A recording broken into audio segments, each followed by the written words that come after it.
Aku miskinkan suami dan selingkuhannya setelah tega diam-diam selingkuh dan menikmati hartaku selama ini. Yang belum subscribe silahkan tekan tombol subscribe, agar tidak tertinggal notif dan cerita-cerita menarik selanjutnya. Terima kasih.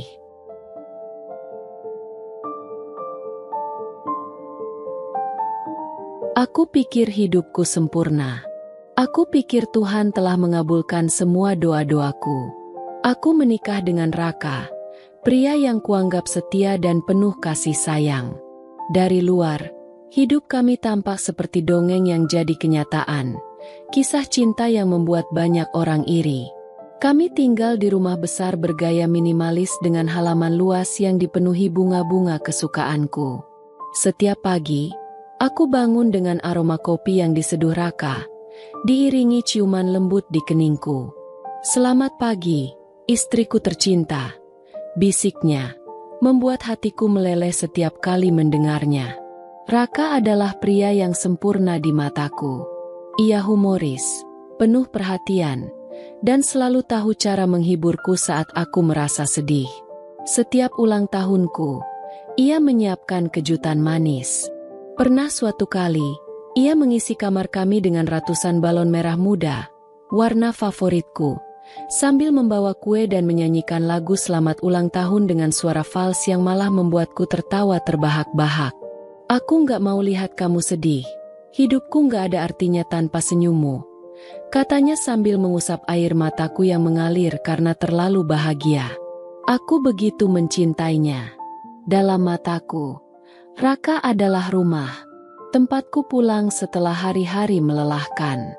Pelukannya adalah pelindung, senyumnya adalah penyembuh. Aku rela mengorbankan segalanya untuknya, termasuk karierku sendiri. Padahal aku punya pekerjaan bagus di perusahaan besar. Tapi Raka memintaku untuk fokus mengurus rumah. "Aku yang cari uang, kamu cukup jadi ratu di rumah kita," katanya sambil mengelus pipiku. Aku tersenyum dan mengangguk, merasa menjadi wanita paling beruntung di dunia karena memiliki suami yang begitu perhatian. Ayahku, seorang pengusaha sukses, sangat menyayangi Raka.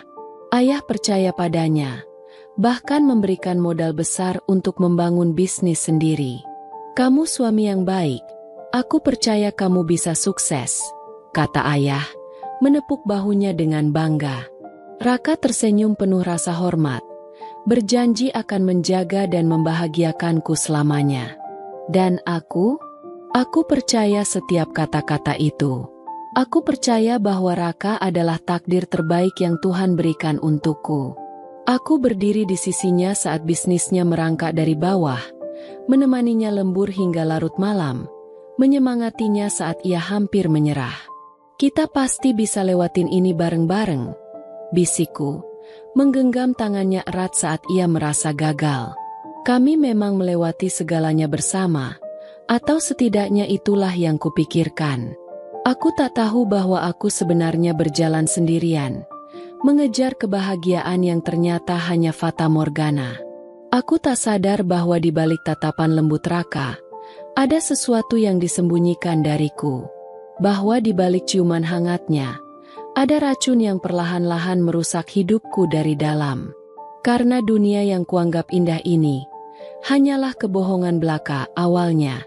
Semuanya tampak normal. Aku masih percaya bahwa Raka adalah suami sempurna yang Tuhan kirimkan untuk melengkapiku. Tapi perlahan-lahan, ada hal-hal kecil yang mulai terasa janggal. Hal-hal yang, saat kupikirkan kembali, seharusnya menjadi alarm besar bahwa ada sesuatu yang salah dalam rumah tangga kami. Raka mulai sering pulang larut malam. "Banyak kerjaan, sayang," jawabnya setiap kali aku bertanya. Ia mencium keningku sekilas, lalu masuk kamar mandi tanpa banyak bicara. Awalnya aku memaklumi, kupikir ini bagian dari perjuangannya membangun bisnis. Aku bahkan sering menyiapkan makanan hangat untuknya meski tengah malam. Aku ingin ia merasa dihargai, ingin ia tahu bahwa aku mendukungnya sepenuh hati. Tapi lama-kelamaan, kebiasaannya berubah semakin aneh. Ponselnya yang dulu sering ia biarkan tergeletak di meja, kini seperti benda paling berharga yang tak boleh tersentuh siapapun. Ia membawanya ke kamar mandi, tidur dengan ponsel di bawah bantal, dan panik jika aku tak sengaja menyentuhnya. "Jangan pegang-pegang, itu privasi aku," katanya dengan nada tajam yang membuatku tertegun. Raka tak pernah berbicara sekasar itu sebelumnya. Aku mencoba mengabaikan kecurigaan yang mulai tumbuh. Aku menyalahkan diriku sendiri karena berpikiran buruk. "Jangan terlalu paranoid, Naila," bisikku dalam hati. "Dia suami yang baik. Dia pasti setia." Tapi semakin aku berusaha menyangkal, semakin jelas bahwa ada sesuatu yang ia sembunyikan. Raka mulai lebih sering menghindar. Percakapan kami yang dulu hangat dan penuh tawa berubah menjadi dingin dan singkat. Setiap kali aku mengajaknya bicara, ia hanya menjawab seperlunya, lalu kembali sibuk dengan ponselnya. Jika aku bertanya kenapa ia berubah, ia menghela napas panjang seolah lelah padaku. "Kamu terlalu banyak tanya, Nai. Aku capek," jawabnya tanpa menoleh. Malam-malam yang dulu dipenuhi obrolan ringan dan pelukan hangat kini berubah menjadi keheningan yang menyiksa. Aku berbaring di sebelahnya, tapi rasanya seperti tidur di samping orang asing.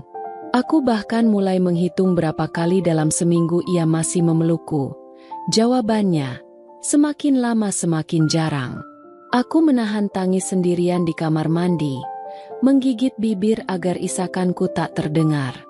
Aku takut jika aku mengungkapkan perasaanku, Raka akan semakin menjauh. Jadi aku bertahan, berpura-pura tidak tahu, berusaha menanamkan keyakinan bahwa ini hanya fase sesaat yang akan berlalu. "Tolong jangan berubah, Raka," bisikku di tengah malam saat ia tertidur membelakangiku. Aku mengulurkan tangan untuk menyentuh punggungnya, tapi kemudian menariknya kembali, takut ia akan terbangun dan marah. Aku hanya bisa menangis dalam diam, bertanya-tanya apakah aku telah melakukan sesuatu yang salah hingga membuatnya perlahan menjauh. Namun, aku tidak tahu bahwa ini bukan sekadar kelelahan karena pekerjaan, bahwa jawabannya jauh lebih menyakitkan daripada yang pernah kubayangkan. Karena cinta yang kupikir abadi, sedang perlahan-lahan runtuh di depan mataku sendiri. Malam itu, rumah terasa begitu sunyi. Hanya suara detak jam di dinding yang terdengar, seolah menjadi pengingat menyakitkan bahwa aku sedang sendirian, meskipun ada suami yang tidur di sebelahku. Raka tertidur lelap setelah pulang larut malam, bahkan tak sempat bicara banyak denganku. Wajahnya tampak lelah, tapi aku tahu itu bukan hanya karena pekerjaan. Ada sesuatu yang ia sembunyikan. Aku bisa merasakannya. Rasa asing yang terus menggerogoti pikiranku. Aku duduk di sisi ranjang, menatap langit-langit kamar yang gelap sambil menggenggam selimut erat-erat. Dadaku terasa sesak. Pikiranku dipenuhi tanda tanya yang tak berani kuucapkan. Tapi malam itu, aku menerima jawaban yang selama ini coba kutolak. Ponsel Raka yang tergeletak di meja bergetar, memecah keheningan. Aku menoleh pelan, melihat layarnya menyala. Sebuah notifikasi muncul. Hanya satu baris pesan singkat, tapi cukup untuk menghancurkan seluruh dunia yang kubangun bersamanya. "Aku kangen. Kapan pulang?" Jantungku berdegup begitu kencang, seakan ingin meledak dari dalam dada. Tanganku gemetar saat meraih ponsel itu. Aku mencoba meyakinkan diriku sendiri bahwa ini hanya kesalahpahaman, bahwa mungkin ini pesan dari teman atau kerabatnya. Tapi kata-kata dalam pesan itu terasa terlalu akrab, terlalu intim untuk sekadar teman biasa.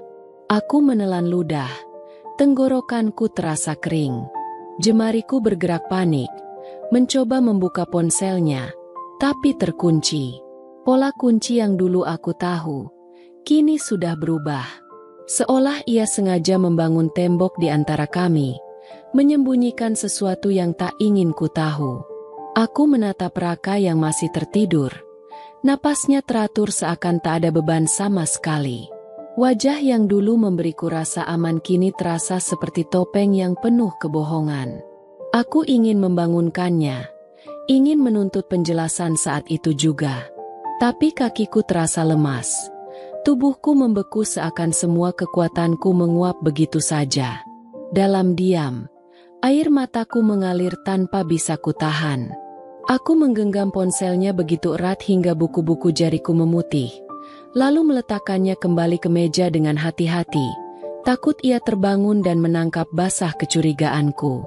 Aku menghabiskan sisa malam itu duduk bersandar di sudut kamar, memeluk lutut sambil menangis tanpa suara. Pikiran buruk terus menghantuiku, menusuk-nusuk hati yang masih berusaha mencintai sosok di depanku. Aku ingin percaya ini hanya kesalahpahaman, bahwa Raka masih lelaki yang sama yang dulu berjanji mencintaiku sampai mati. Tapi pesan singkat itu terus berputar di kepalaku seperti rekaman rusak. Aku kangen. Kapan pulang? Pulang? Kemana? Dan kepada siapa?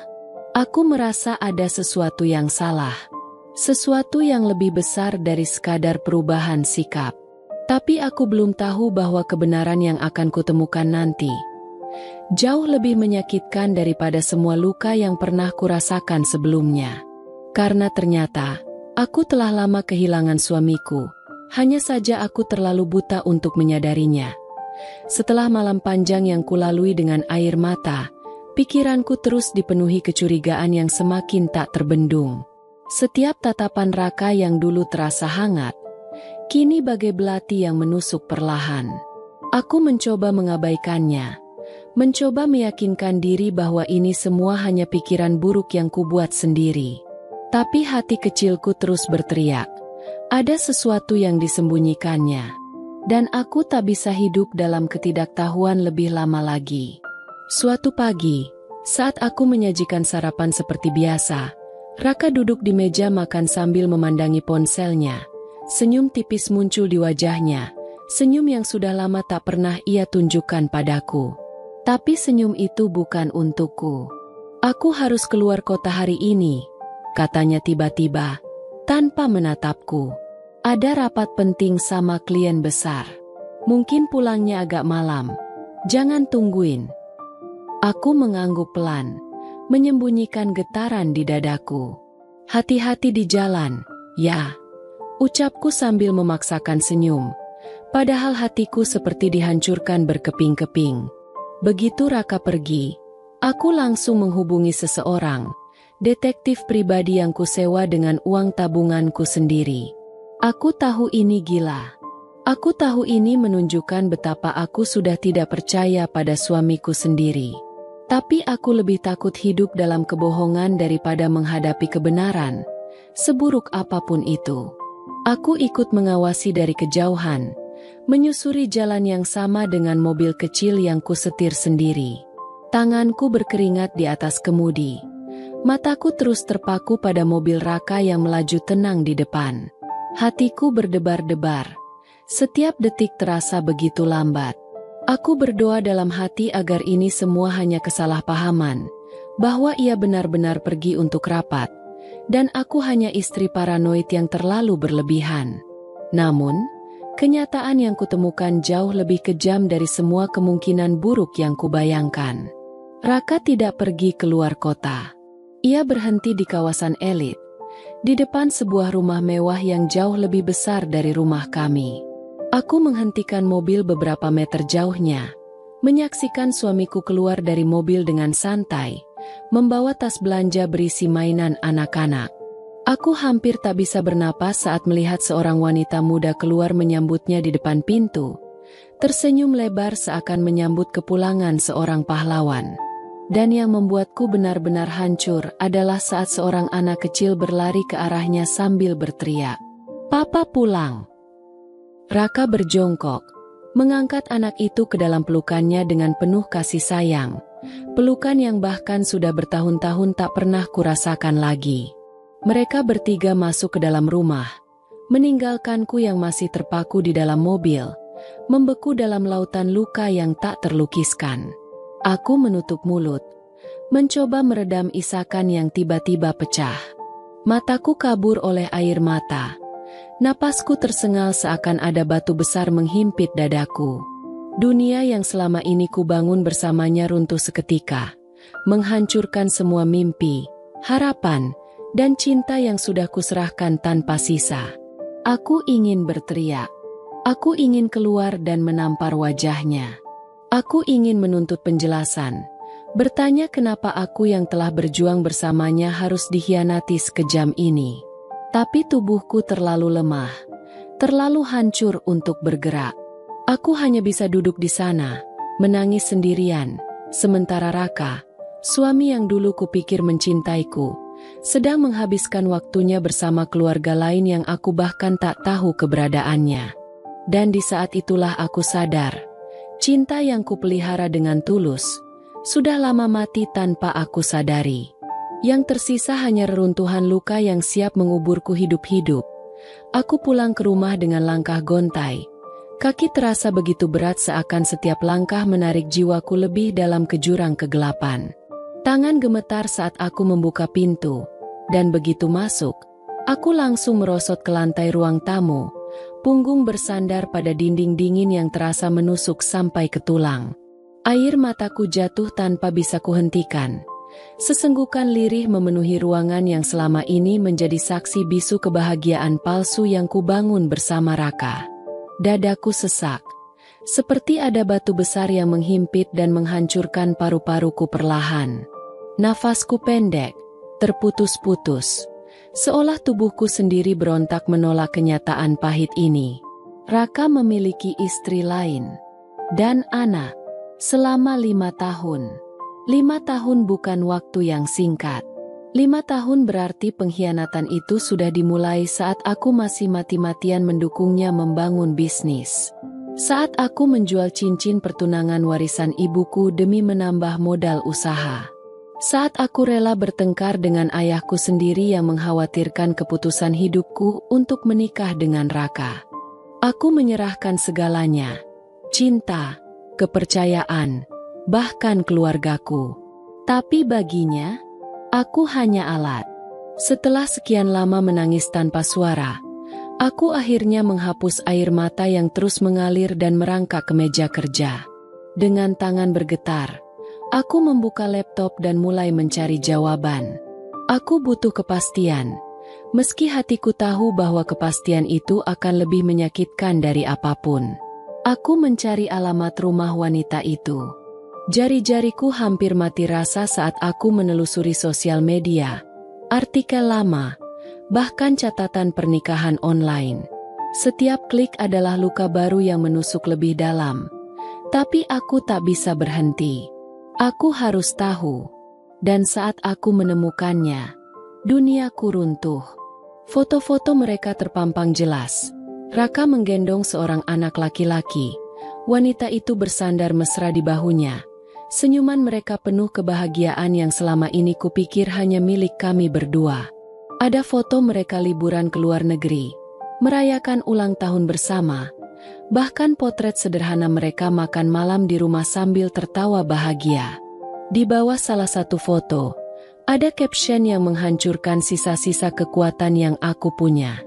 Terima kasih untuk 5 tahun kebahagiaan ini. Aku bersyukur Tuhan mengirimkanmu ke dalam hidupku. 5 tahun. Aku menutup mulut dengan kedua tangan, menahan isakan yang semakin keras. Air mata mengaburkan pandanganku, tapi aku terus menggulir layar, menyiksa diriku sendiri dengan kenyataan yang seharusnya tak perlu kulihat lebih jauh. Aku menemukan berita singkat di media lokal tentang pernikahan mereka yang sederhana tapi intim, dihadiri hanya oleh keluarga dekat. Aku melihat Raka tersenyum saat menyuapi wanita itu kue pengantin, ekspresi yang bahkan sudah lama tak pernah kulihat saat ia bersamaku. Dan yang paling menyakitkan, dalam wawancara saat bisnisnya mulai naik daun, Raka pernah berkata, "Kesuksesan ini berkat dukungan istri saya yang luar biasa." Aku pikir itu tentang aku. Aku yakin itu tentang aku. Tapi ternyata tidak. Aku terisak semakin keras. Tubuh gemetar hebat. hingga aku merasa akan pingsan. Rasanya seperti dikhianati berkali-kali, dihantam gelombang kepedihan tanpa henti. Aku memeluk diri sendiri, meringkuk di lantai, berusaha mengumpulkan serpihan hatiku yang berserakan. Pikiran-pikiran mengerikan mulai bermunculan. Aku bertanya pada Tuhan, kenapa aku? Apa yang salah denganku? Apa aku kurang baik? Kurang cantik? Kurang berharga sampai suamiku sendiri mencari kebahagiaan di pelukan wanita lain? Aku bahkan sempat menyalahkan diriku sendiri, berpikir mungkin aku yang gagal menjadi istri yang sempurna. Tapi kemudian aku ingat semua pengorbananku. Aku ingat malam-malam panjang saat aku begadang menemani Raka menyusun strategi bisnis. Aku ingat momen saat aku menolak tawaran karir impianku karena ingin fokus mendukungnya. Aku ingat bertahun-tahun aku menelan kesepian, menunggu Raka pulang sambil berdoa agar dia tetap sehat dan sukses. Dan saat itulah aku sadar, aku bukan yang salah, dia yang serakah. Aku menggigit bibir hingga berdarah. Mataku yang sembab menatap layar laptop dengan kebencian yang perlahan membakar rasa sakitku. Jika selama ini aku pikir dunia kami sempurna, ternyata aku hanya hidup dalam kebohongan yang dirajut Raka dengan licik. Aku berkorban untuk pria yang bahkan tak pernah benar-benar memilihku. Aku ingin marah. Aku ingin menghancurkan semua yang ada di sekitarku. Tapi tubuhku terlalu lelah untuk bergerak. Jiwaku terlalu hancur untuk melampiaskan amarah itu. Yang bisa kulakukan hanya menangis. Menangis hingga aku tak tahu lagi harus menangisi apa. Aku kehilangan semuanya. Atau mungkin, aku baru sadar kalau aku memang tak pernah punya apa-apa. Air mataku sudah kering. Yang tersisa hanya kehampaan dan bara yang perlahan menyala di dadaku. Aku menghabiskan berjam-jam duduk di lantai, menatap layar laptop yang penuh dengan foto-foto kebahagiaan palsu Raka dengan wanita lain. Rasanya seperti dihantam ribuan pisau tumpul berulang kali. Tapi kali ini aku tidak ingin lagi meratap. Aku ingin melawan. Aku menghapus jejak air mata di pipi dan bangkit berdiri dengan langkah goyah. Kepalaku masih berdenyut, jantung berdegup tidak karuan. Tapi tekadku mulai mengeras. Aku menatap bayanganku di cermin, wajah lelah, mata sembab, tetapi ada sesuatu yang berbeda dalam tatapan itu. Aku tidak akan jadi korban selamanya. Malam itu, aku mulai mengumpulkan bukti. Dengan tangan gemetar, aku menyisir semua data yang bisa kudapatkan. Aku menyewa investigator untuk mendapatkan lebih banyak detail. Mereka mengirimkan foto-foto Raka sedang bercengkerama dengan wanita itu di taman, menggendong anak kecil yang mirip dengannya, bahkan mengantar mereka belanja ke mal dengan senyum yang tidak pernah ia berikan padaku selama bertahun-tahun terakhir. Setiap foto adalah luka baru. Tapi aku tidak berhenti. Aku menghubungi seorang kenalan di kantor catatan sipil, berusaha mencari dokumen resmi yang bisa membuktikan pernikahan rahasia mereka. Setelah menunggu berhari-hari, aku akhirnya mendapatkan salinan surat nikah mereka, tertanggal 5 tahun yang lalu, hanya beberapa bulan setelah aku membantu Raka membangun bisnisnya dengan modal dari orang tuaku. 5 tahun dia berkhianat, sementara aku mengorbankan segalanya untuknya. Tanganku bergetar saat memegang dokumen itu. Aku hampir merobeknya karena amarah yang meluap. Tapi aku tahu ini adalah senjata terkuatku. Aku merapikan semua bukti ke dalam folder tebal. Foto-foto mesra mereka. Bukti transaksi keuangan yang menunjukkan Raka diam-diam mengirim uang ke wanita itu. Rekaman percakapan Raka yang tertangkap oleh investigator saat memanggil wanita itu, sayang, dan membahas rencana liburan keluarga mereka. Surat nikah yang menjadi bukti tak terbantahkan. Aku memandangi folder itu dengan tatapan kosong. Ini bukan sekadar berkas. Ini adalah representasi dari 5 tahun hidupku yang dicuri. Aku duduk di meja kerja, menyusun strategi. Aku tahu membongkar semua ini bukan hanya tentang membeberkan pengkhianatan Raka. Aku ingin dia merasakan kehancuran yang sama seperti yang dia ciptakan untukku.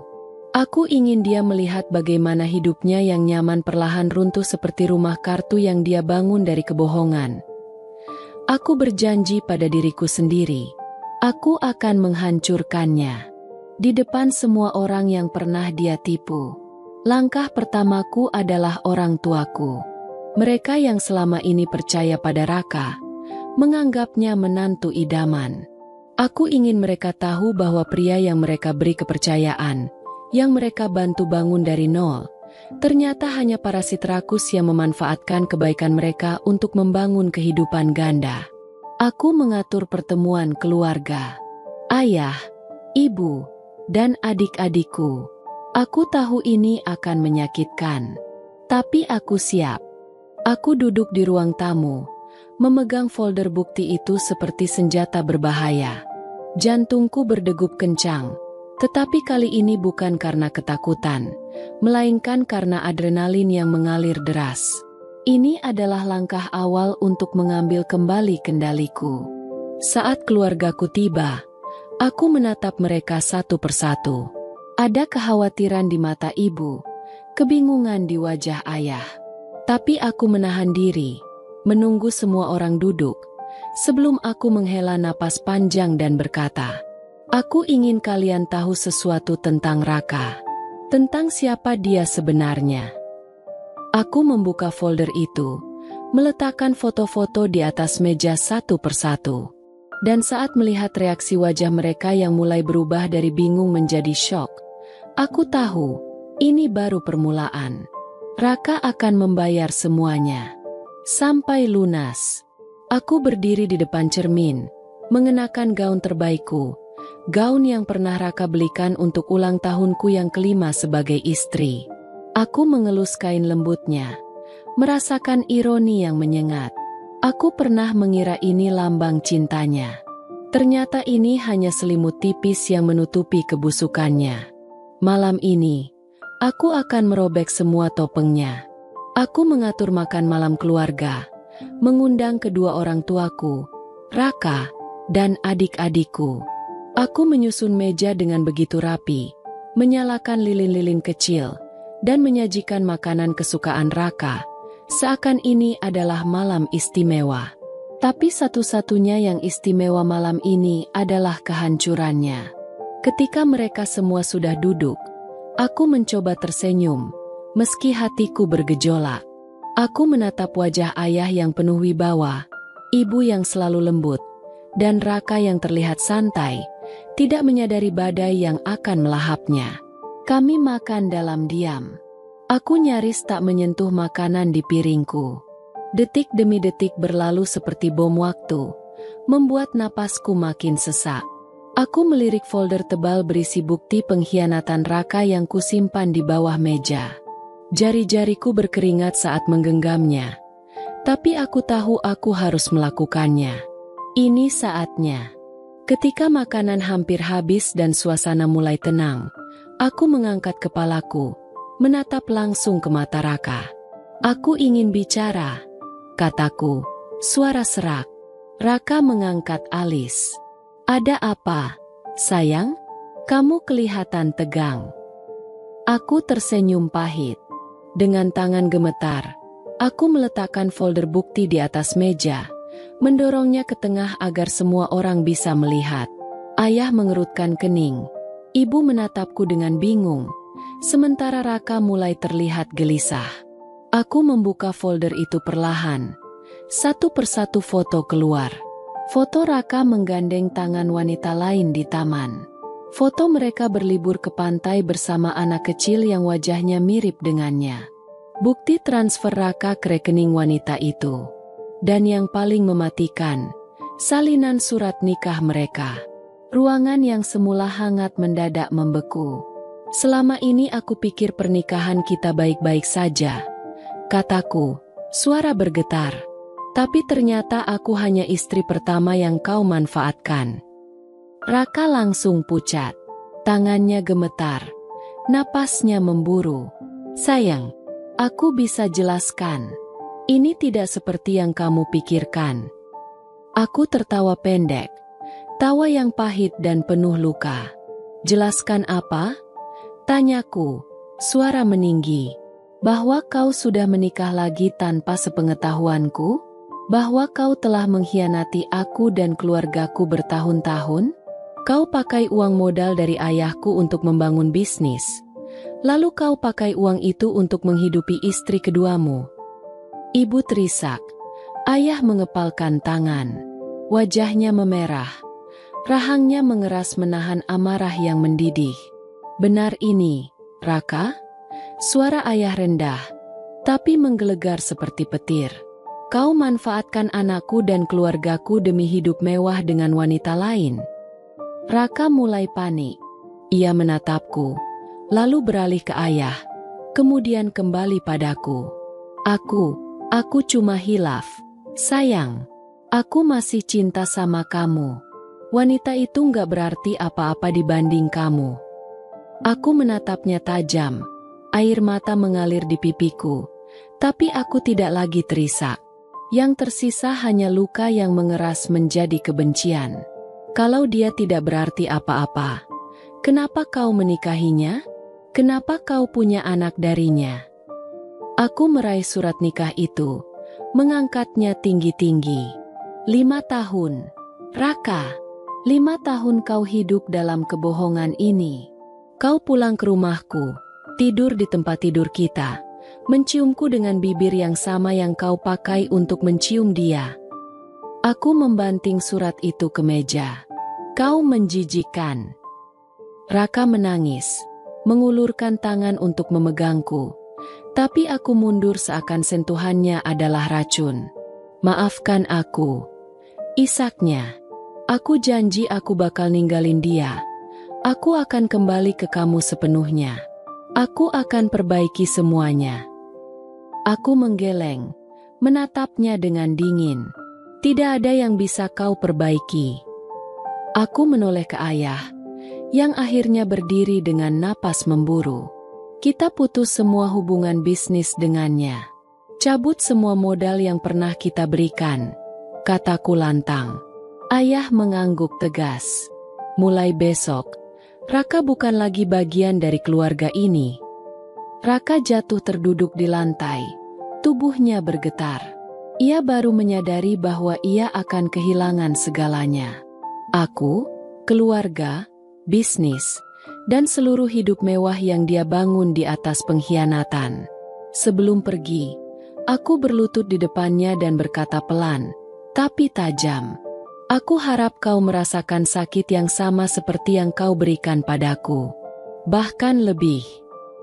Aku bangkit, mengangkat dagu, lalu berjalan keluar dari ruangan itu dengan langkah tegap, meninggalkan Raka yang hancur dalam keheningan. Malam itu, aku tidur nyenyak untuk pertama kalinya dalam bertahun-tahun. Karena aku tahu, pertempuran akhirnya berakhir. Dan aku yang menang. Ruangan terasa sunyi, tapi ketegangan menggantung di udara seperti pedang yang siap jatuh kapan saja. Aku masih berdiri, napasku memburu, sementara Raka terduduk di lantai. Wajahnya kusut dan mata memerah karena panik. Tapi yang paling menyakitkan bukanlah tangisannya, melainkan tatapan kedua orang tuaku yang hancur melihat kenyataan pahit ini. Ayahku, yang selama ini selalu menganggap Raka seperti anak sendiri, berdiri perlahan. Tangannya mengepal begitu erat hingga buku-buku jarinya memutih. Rahangnya mengeras. Matanya menatap Raka dengan pandangan yang tak lagi menyimpan sedikit pun rasa hormat. Jadi selama ini kau bukan hanya suami yang buruk. Suara ayah rendah, tapi tajam seperti pisau. Tapi juga seorang pembohong yang tega menusuk keluarga yang sudah mempercayaimu. Ayah melangkah mendekati Raka. Tubuhnya bergetar menahan amarah yang jelas sudah memuncak. Aku yang menganggapmu seperti anak sendiri. Aku yang memberimu modal, memperkenalkanmu pada relasi bisnis, membantumu berdiri. Dan kau balas itu semua dengan mengkhianati anakku. Raka menunduk. Air matanya jatuh satu persatu ke lantai. Tapi aku tahu, itu bukan air mata penyesalan. Itu air mata ketakutan karena kehilangan semua yang sudah dia bangun di atas kebohongan.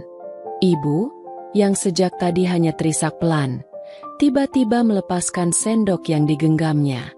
Bunyi logam jatuh ke piring menggaung di tengah kesunyian, seperti simbol kehancuran yang tak bisa diperbaiki. "Raka?" Suara ibu nyaris tak terdengar, parau dan penuh luka. "Aku percaya padamu. Aku pikir kau akan menjaga anakku dengan sepenuh hati. Tapi ternyata..." Ibu menggeleng pelan. Air matanya jatuh tanpa henti. Aku bisa melihat bagaimana hatinya remuk. Bagaimana ia merasa bersalah karena dulu begitu mendukung pernikahan kami. "Kau menyakiti anakku," lanjut ibu dengan suara yang pecah. "Apa kau pernah memikirkan bagaimana dia menangis sendirian saat kau pulang terlambat? Bagaimana dia menunggumu dengan cemas, berharap kau baik-baik saja, padahal kau sedang bersama wanita lain?" Ibu menutup wajahnya dengan tangan, tubuhnya bergetar hebat. Aku berlari menghampirinya, memeluknya erat, mencoba menenangkan meskipun aku sendiri masih penuh luka. "Bu, aku nggak apa-apa. Aku sudah kuat sekarang," bisikku, meski suaraku sendiri gemetar. Ayah berdiri kaku, matanya berkaca-kaca, hal yang sangat jarang kulihat darinya. Dia menghela napas panjang, lalu berkata dengan suara berat, "Mulai besok, aku akan pastikan namamu hilang dari semua dokumen perusahaan. Aku akan pastikan kau kehilangan semua koneksi yang pernah aku berikan. Aku akan pastikan kau merasakan apa rasanya jatuh ke dasar jurang setelah memanjatnya dengan cara kotor." Raka mendongak, wajahnya panik. "Pak, tolong jangan." Tapi ayah mengangkat tangan, menghentikannya. "Jangan panggil aku, Pak. Mulai sekarang, kau bukan siapa-siapa." Dan malam itu, aku sadar, kadang balas dendam terbaik bukan hanya dengan menyakiti balik, tapi dengan membiarkan pengkhianat tenggelam dalam lubang yang mereka gali sendiri. Raka masih terduduk di lantai, keringat membasahi pelipisnya. Nafasnya terengah-engah, bukan karena lelah, tapi karena panik. Wajahnya yang dulu selalu terlihat percaya diri kini kusut, seperti seseorang yang tahu hidupnya akan runtuh seketika. "Sayang, aku bisa jelaskan." Suaranya gemetar, matanya memohon, seolah berharap aku akan mengasihani dia setelah semua luka yang dia torehkan. Aku menyilangkan tangan di dada, berdiri tegak, meski hatiku berdebar kencang. Aku sudah terlalu banyak menangis, terlalu lama membiarkan diriku tersiksa. "Tidak hari ini, tidak lagi. Jelaskan." Aku menyeringai tipis, mataku menatapnya seperti belati. "Apa yang mau kau jelaskan? Fakta bahwa kau punya istri lain? Atau fakta bahwa kau membesarkan anak dari pernikahan rahasiamu dengan uang yang berasal dari ayahku?" Raka menggeleng cepat, suaranya pecah. "Aku mencintai kalian berdua. Aku nggak mau kehilangan siapapun. Aku hanya takut kalau aku bilang yang sebenarnya, aku akan kehilangan semuanya." Aku tertawa, bukan karena lucu, tapi karena kebohongannya benar-benar keterlaluan. Tawaku terdengar dingin, penuh kebencian yang selama ini kupendam. "Cinta." Aku melangkah mendekat, membungkuk sedikit agar bisa menatap matanya yang berlinang air mata. "Kalau kau mencintaiku, kau nggak akan pernah mengkhianatiku. Kau nggak akan pernah menjadikanku alat untuk memperkaya dirimu sendiri." Raka menggigit bibirnya, mencoba meredam tangis. "Aku nggak pernah niat nyakitin kamu. Aku..." "Cukup, Raka." Suaraku bergetar, tapi aku terus bicara. "Kau bahkan gak berani mengaku sampai aku sendiri yang mencari tahu. Kau membiarkan aku hidup dalam kebohongan bertahun-tahun, sementara kau membagi cintamu dengan orang lain di belakangku." Dia merangkak mendekat, mencoba meraih tanganku. "Aku salah. Aku tahu aku salah. Tapi aku bisa berubah. Aku janji. Aku nggak mau kehilangan kamu. Aku butuh kamu. Aku mundur selangkah, menghindari sentuhannya seperti racun. Bukan aku yang kau butuhkan, Raka. Aku menatapnya tajam. Yang kau butuhkan hanyalah uang keluargaku. Ruangan kembali hening. Raka terisak pelan. Tangannya menggenggam lantai seolah mencari pegangan. Tapi tidak ada yang tersisa untuknya lagi. Semuanya telah ia hancurkan dengan tangannya sendiri. Dan saat itu, aku tahu, aku tidak akan pernah memberi dia kesempatan untuk melukaiku lagi. Raka masih berlutut di lantai. Wajahnya basah oleh air mata. Napasnya tersengal-sengal. Seolah kenyataan yang baru saja menamparnya terlalu berat untuk ia terima. Tapi aku tahu, ini baru permulaan dari kejatuhannya. Ayah, yang sejak tadi duduk diam dengan wajah dingin, akhirnya berdiri. Sosoknya yang penuh wibawa membuat ruangan terasa sesak. Bahkan Raka pun gemetar hanya dengan tatapan tajamnya. Mulai sekarang, suara ayah terdengar berat, menggetarkan setiap sudut ruangan. Aku akan ambil kembali semua modal yang kuberikan padamu. Semua aset atas namaku akan kembali padaku. Raka tersentak. Matanya membesar. Seolah-olah dia baru saja dijatuhkan ke dalam jurang yang tak berujung. Ayah, jangan. Dia merangkak mendekat. Suaranya memohon. Bisnis ini milikku. Aku yang membangun semuanya dari nol. Ayah mengangkat tangannya, mengisyaratkan agar Raka diam. Kau membangun bisnis ini dari nol? Jangan mengada-ada. Raka, tanpa uangku, kau bahkan tak akan punya tempat untuk duduk di ruang rapat. Raka menggeleng cepat, menggenggam ujung celana ayah seperti anak kecil yang ketakutan. Aku janji akan berubah. Aku akan jadi suami yang baik. Tolong, jangan ambil bisnis ini.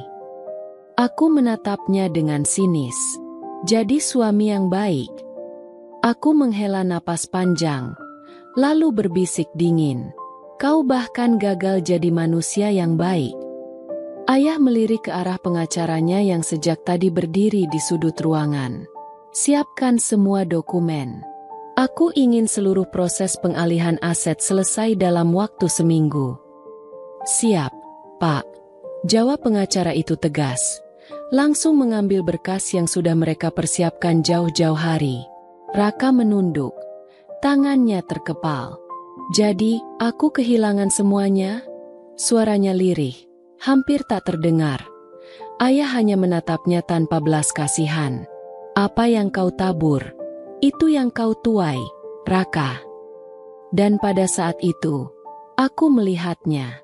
Sosok pria yang dulu selalu berjalan dengan penuh kebanggaan, kini hancur berkeping-keping, tenggelam dalam kehancuran yang ia ciptakan sendiri.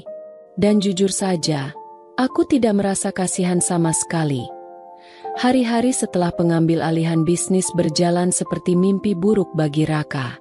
Tapi ini bukan mimpi buruk yang bisa berakhir saat mata terbuka. Ini kenyataan pahit yang harus ia hadapi, dan ia sendirilah yang merajutnya. Tanpa dukungan keuangan dari ayahku, bisnis yang dulu berdiri megah mulai runtuh sedikit demi sedikit. Klien-klien besar mundur satu persatu, kehilangan kepercayaan pada perusahaan yang tiba-tiba limbung. Karyawan terbaik mengundurkan diri, tak mau tenggelam bersama kapal yang sudah bocor di sana-sini. Utang-utang yang dulu tertutupi oleh suntikan dana dari keluargaku kini menyeruak ke permukaan, menggerogoti sisa-sisa kejayaan yang Raka coba pertahankan. Para kreditur datang tanpa ampun, mengancam akan menyita apapun yang tersisa. Di rumah mewahnya, yang dulu menjadi tempat ia menyembunyikan istri keduanya, terjadi keributan. Wanita yang selama ini ia sembunyikan dari pandanganku, wanita yang katanya ia cintai, berteriak di tengah ruang tamu yang lampunya mulai dipadamkan karena tagihan listrik menunggak. "Aku nggak mau hidup susah sama kamu," seru wanita itu. Matanya membelalak penuh amarah. Aku dulu mau sama kamu karena kamu kaya. Kalau sekarang cuma bisa makan pakai utang, lebih baik aku pergi. Raka berlutut. Tangannya mencoba meraih tangan wanita itu yang sudah mengemas koper. Tolong jangan pergi. Suaranya serak, matanya berkaca-kaca. Aku butuh kamu. Wanita itu menepis tangannya kasar. Kalau butuh, kenapa nggak ke bank aja? Cari pinjaman. Ia tertawa sinis, lalu berjalan keluar, meninggalkan pintu terbuka lebar, seakan menunjukkan bahwa Raka kini benar-benar sendirian. Dan begitulah akhirnya. Raka yang dulu hidup bergelimang kemewahan, yang dulu merasa bisa mengendalikan segalanya, kini terjerembab di titik paling rendah hidupnya. Tanpa istri kedua, tanpa uang, tanpa bisnis, dan tanpa siapapun yang mau mengulurkan tangan. Ia jatuh miskin, bukan karena keadaan, tetapi karena keserakahannya sendiri. Dan yang paling ironis, aku tidak perlu melakukan apa-apa lagi. Ia sendiri yang menghancurkan hidupnya, perlahan-lahan, sampai yang tersisa hanyalah puing-puing kehancuran yang ia ciptakan. Beberapa bulan setelah kejatuhannya, pada suatu sore yang mendung, seseorang mengetuk pintu rumahku. Ketukan pelan, ragu-ragu, seperti tangan yang bahkan tak punya kekuatan untuk mengetuk lebih keras. Ketika aku membuka pintu, aku hampir tidak mengenali sosok yang berdiri di depanku. Raka, pria yang dulu berdiri gagah dengan jas mahal dan senyum penuh percaya diri, kini tampak seperti bayangan dirinya yang dulu. Rambutnya berantakan, wajahnya kusut dengan mata sembab, dan bajunya lusuh seperti belum dicuci berhari-hari. Aku bisa mencium samar-samar bau keringat dan keputusasaan yang menyelimutinya. Naila. Suaranya parau, hampir berbisik. Aku menyesal. Aku udah kehilangan segalanya.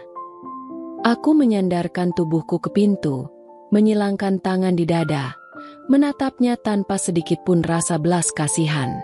Dan kamu pikir aku peduli? Ia tersungkur berlutut di ambang pintu. Air matanya mengalir tanpa malu-malu. Aku tahu aku salah. Aku hancurin semuanya. Aku nggak bisa hidup tanpa kamu. Aku tertawa kecil, dingin. Suara tawaku memantul di beranda rumah yang sepi. Nggak bisa hidup tanpaku? Kalau itu benar, kenapa kau masih bernapas setelah bertahun-tahun mengkhianatiku? Raka terisak, tangannya terentang memohon. Aku mohon, beri aku kesempatan kedua. Aku janji bakal berubah. Aku berjongkok, menatap matanya yang merah dan bengkak. Kesempatan kedua. Aku menyeringai, menyentuh dagunya dengan ujung jariku hingga ia mendongak menatapku. Seperti kesempatan yang kau berikan padaku untuk mengetahui bahwa aku di madu? Seperti kesempatan untuk tahu bahwa uang ayahku kau gunakan untuk menghidupi istri keduamu. Air matanya makin deras. Tapi hatiku sedingin es. Aku berdiri, mengusap tanganku seolah ingin menghilangkan jejak menyentuhnya tadi. Hidupku sekarang terlalu berharga untuk dibuang sia-sia oleh pria sepertimu, Raka. Aku melangkah masuk, menutup pintu perlahan. Namun sebelum pintu benar-benar tertutup, aku berbisik lirih. Kamu nggak pantas mendapat kesempatan kedua. Selamat menikmati kehancuranmu. Dan aku mengunci pintu, meninggalkan Raka tersungkur di luar, menangis di tengah hujan yang mulai turun deras. Setelah pintu tertutup, aku berdiri sejenak, mendengarkan suara hujan yang mengguyur deras. Samar-samar, aku masih bisa mendengar isakan Raka dari luar. Namun kali ini, aku tak lagi merasakan sakit atau amarah. Yang tersisa hanyalah rasa lega.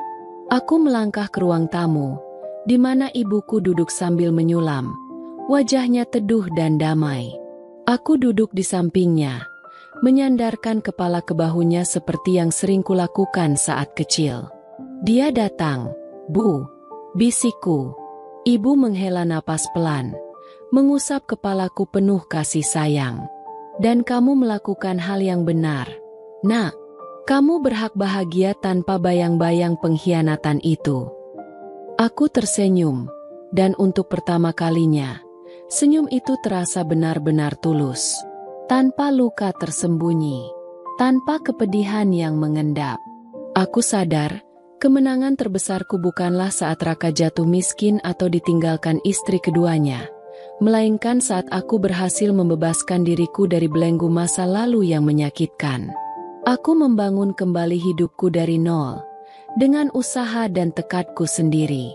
Bisnisku berkembang pesat. Aku bisa membawa ibu jalan-jalan ke luar negeri, bahkan membangun rumah impian kami yang dulu hanya bisa kami bayangkan. Setiap sudut rumah itu adalah simbol kekuatan dan keteguhan hatiku. Suatu sore, aku berdiri di balkon rumah, memandang matahari yang perlahan tenggelam. Angin sore menerpa wajahku dengan lembut, seolah menyapa seorang pejuang yang akhirnya menemukan kedamaian. Aku tidak butuh Raka.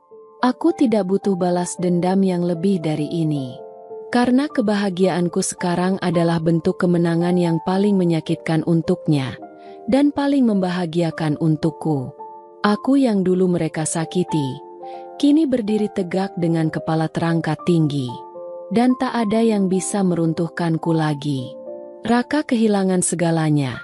Bisnisnya hancur, hartanya ludes, dan wanita yang dulu ia sembunyikan pergi meninggalkannya saat kekayaannya menguap. Ia kini hanya bayang-bayang pria yang pernah kubanggakan, tersisa sebagai sosok yang dihancurkan oleh keserakahannya sendiri. Sementara itu, aku mendapatkan lebih dari sekadar kebebasan. Aku mendapatkan kembali harga diriku, cinta tanpa syarat dari keluarga, dan hidup yang jauh lebih indah daripada yang pernah kubayangkan. Saat aku melangkah pergi, meninggalkan Raka yang terduduk putus asa, aku tak menoleh sedikit pun. Aku tahu, di belakang sana, ia tenggelam dalam lubang yang ia gali sendiri. Dulu aku pikir rumah tangga kita sempurna, gumamku dalam hati. Ternyata hanya aku yang berjuang sendirian. Tapi sekarang, aku yang benar-benar menang. Aku melangkah ke depan, ke arah masa depan yang penuh cahaya. Sementara dia, terkubur dalam gelapnya karma yang akhirnya datang mengetuk pintunya sendiri.